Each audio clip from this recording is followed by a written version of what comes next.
আসসালামু আলাইকুম, সবাইকে স্বাগত জানাচ্ছি বিডিফিউজে। আপনাদের সাথে আছি আমি ফাহাদিয়া মিতো। মার্কিন যুক্তরাষ্ট্র এবং ইসরায়েলের সম্পর্ক আধুনিক আন্তর্জাতিক রাজনীতিতে সবচেয়ে বেশি বিতর্কিত, সবচেয়ে বেশি বিশ্লেষিত এবং সবচেয়ে বেশি ভুল বোঝাবুঝির শিকার এই জটিল সম্পর্ক। এই সম্পর্ককে কেন্দ্র করে একটি মৌলিক প্রশ্ন বারবার উঠে আসে: কে আসলে কার নিয়ন্ত্রক? মার্কিন যুক্তরাষ্ট্র কি ইসরায়েলে মধ্যপ্রাচ্যে তার কৌশলগত লক্ষ্য বাস্তবায়নের হাতিয়ার হিসেবে ব্যবহার করে, নাকি ইসরায়েল তার শক্তিশালী অভ্যন্তরীণ রাজনৈতিক প্রভাব, লবি, কার্যক্রম ও ন্যারেটিভ গঠনের ক্ষমতার মাধ্যমে ওয়াশিংটনকে নিজের ইচ্ছানুসারে নীতি নির্ধারণে বাধ্য করে? ইসরায়েল ও আমেরিকা কে কাকে নিয়ন্ত্রণ করে? মিডল ইস্ট মনিটরের বিশ্লেষণে প্রতিবেদন তৈরি করেছেন ওয়াহিদ ফারুকি।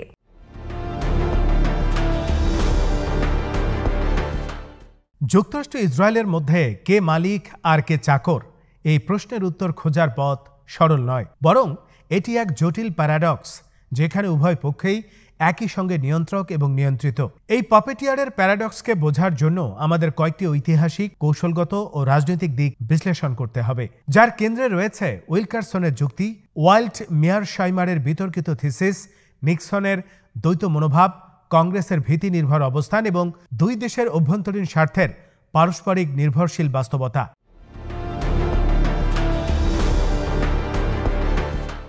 প্রথমে আসি কর্নেল লরেন্স উইলকারসনের ব্যাখ্যায়।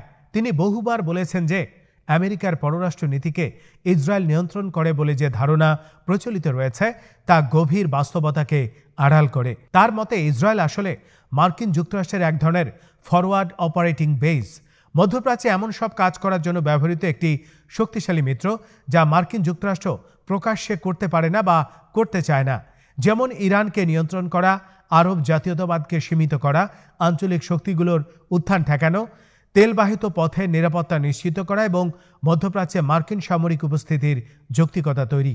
এসব ক্ষেত্রেই ইসরায়েল মার্কিন স্বার্থের বাস্তবায়নকারী হিসেবে কাজ করে।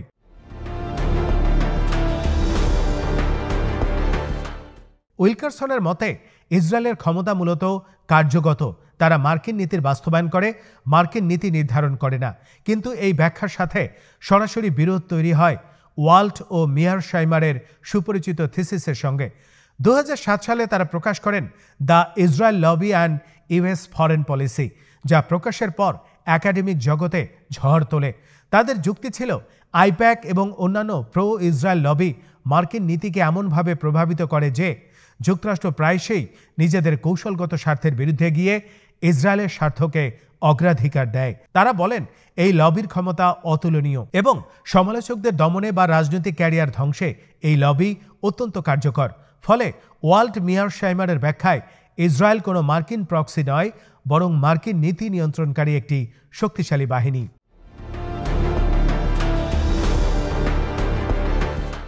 এই দুই বিপরীত ব্যাখ্যার মাঝে পড়ে মার্কিন ইসরায়েল সম্পর্ককে ঘিরে রহস্য আরও ঘনীভূত হয়।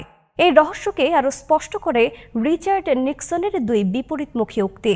একদিকে তাকে বলতে শোনা যায়, the Zionist lobby is doing it to me, I hate it. এখানে নিক্সন যেন এক প্রকার রাজনৈতিক জিম্মি দশা, ক্রোধ ও অসহায়তার প্রকাশ ঘটাচ্ছেন। কিন্তু পরে দেওয়া সাক্ষাৎকারে তিনি বলেন, Israel is not an asset, Israel is a liability.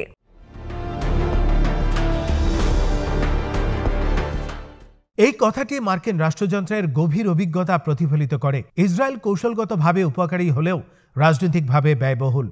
এই দ্বন্দ্বই পাপেটিয়ারের প্যারাডক্সের প্রথম স্তর, ব্যবহারের প্রয়োজন বনাম রাজনৈতিক জিম্মি দশা। এখন আসি কৌশলগত বাস্তবতায়। যুক্তরাষ্ট্র ইসরায়েলকে প্রয়োজন মতো তার সামরিক সক্ষমতা, গোয়েন্দা নেটওয়ার্ক, সাইবার প্রযুক্তি, আঞ্চলিক অবস্থান এবং রাজনৈতিক ভূমিকার জন্য ব্যবহার করে। ইসরায়েল মধ্যপ্রাচ্যের সবচেয়ে শক্তিশালী সামরিক বাহিনী। তারা ইরানের বিরুদ্ধে সামনের সারির প্রতিরোধ শক্তি, আরব জাতীয়তাবাদকে নিয়ন্ত্রণের শক্তি, যুক্তরাষ্ট্রের অস্ত্র শিল্পের বড় ক্রেতা এবং গোয়েন্দা কার্যক্রমে গুরুত্বপূর্ণ অংশীদার।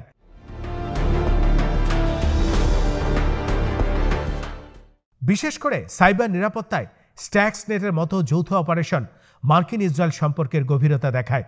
আবার আঞ্চলিক শক্তির ভারসাম্য রক্ষার জন্যও ইসরায়েল মার্কিন স্বার্থের গুরুত্বপূর্ণ হাতিয়ার। সৌদি আরব, ইরান, তুরস্ক ও কাতারের মতো শক্তিগুলোর মাঝে ভারসাম্য রাখতে ইসরায়েলকে ব্যবহার করা হয়। অন্যদিকে ইসরায়েল যুক্তরাষ্ট্র ছাড়া আন্তর্জাতিক রাজনীতিতে টিকে থাকতে পারত না। বছরে $3.8 বিলিয়ন সামরিক সহায়তা, জাতিসংঘে ভেটো সুরক্ষা, আন্তর্জাতিক তদন্ত থেকে রক্ষা, আরব বিশ্বের সাথে সামরিক ভারসাম্য বজায় রাখা এবং অভ্যন্তরীণ বৈধতা এসব যুক্তরাষ্ট্রই দেয়।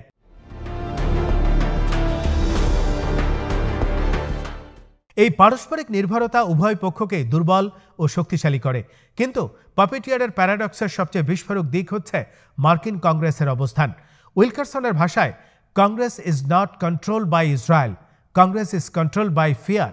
অর্থাৎ কংগ্রেসের সদস্যরা ইসরায়েলের বিরোধিতা করেন না কারণ তারা ইসরায়েলের চাপে আছে, বরং তারা ভয় পায় রাজনৈতিক প্রতিশোধের।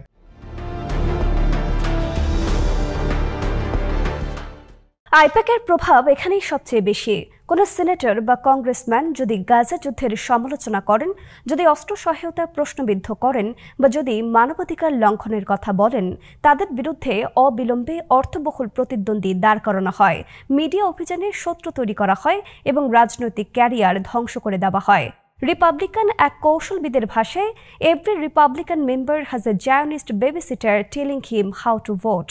এই কথাটি বাস্তবতার অতিরঞ্জন হলেও মার্কিন রাজনীতিতে ইসরায়েল প্রশ্নে অস্বাভাবিক চাপের উপস্থিতি অস্বীকার করা যায় না।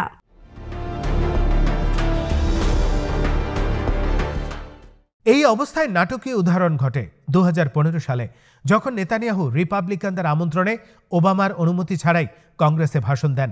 তিনি প্রকাশ্যে ওবামার পরমাণু চুক্তির সমালোচনা করেন আর কংগ্রেস সদস্যরা তাকে 43 বার দাঁড়িয়ে অভিবাদন জানায়। এই দৃশ্য ছিল যেন এক বিদেশি নেতা মার্কিন প্রেসিডেন্টকে চ্যালেঞ্জ করছেন আর মার্কিন কংগ্রেস তাতে উল্লাস করছে। এই ঘটনায় টেইল ওয়েগিং দ্য ডগ বা লেজ তার কুকুরকে নাড়ায় ন্যারেটিভকে বৈধতা প্রদান করে।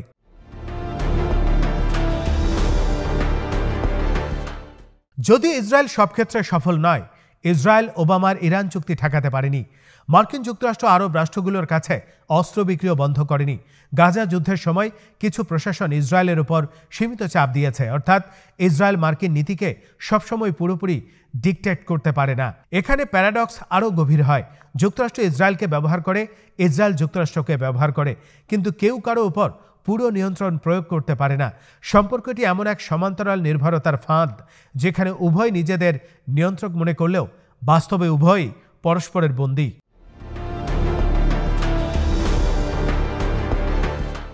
নেতানিয়াহু প্রায় বলেন, উই শেয়ার ভ্যালুজ, কিন্তু এই ন্যারেটিভ আসলে অসম সম্পর্কের কূটনৈতিক ক্যামোফ্লেজ।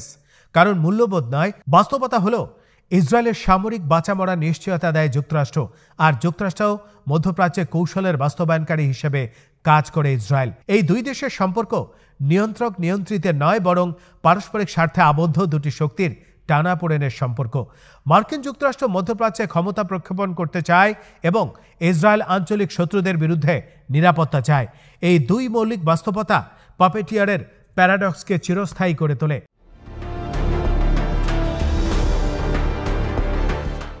শেষ পর্যন্ত বাস্তবতা হলো মার্কিন ইসরায়েল সম্পর্ক এমন এক নাটক যার স্ক্রিপ্ট কেউ পুরোপুরি নিয়ন্ত্রণ করতে পারে না, কিন্তু নাটক থামানো কারো পক্ষে সম্ভব নয়।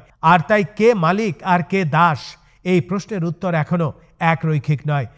উভয় পরস্পরের উপর নির্ভরশীল, উভয় পরস্পরের দ্বারা সীমাবদ্ধ এবং উভয় পরস্পরের শক্তি ও দুর্বলতার অংশ। এই কারণেই এই সম্পর্ক পাপেটিয়ার প্যারাডক্সে পরিণত হয়েছে, যেখানে দুই অভিনেতাই নিজেদের নিয়ন্ত্রক মনে করে, কিন্তু বাস্তবে উভয়ই একটি বৃহত্তর কৌশলগত নাটকের বন্দী চরিত্র।